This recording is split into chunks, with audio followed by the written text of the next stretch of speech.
Okay, so looking at a cutting wheel for US101 and US102.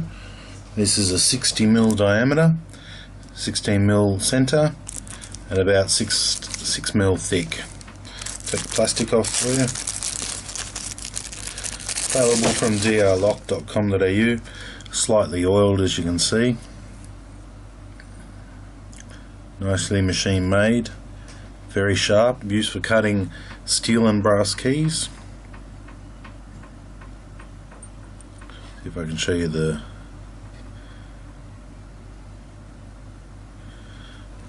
work quite well. Nice webbing.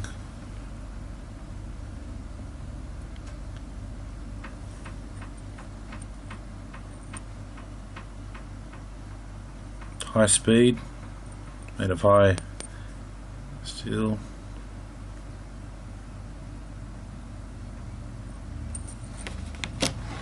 And these are a fifth of the price compared to the other ones. So if you're just looking for a cheap cutter to get you out of trouble for a few years, these ones will work.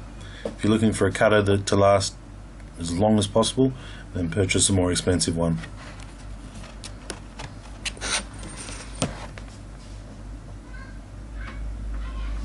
Okay, available from drlock.com.au. Thanks for watching.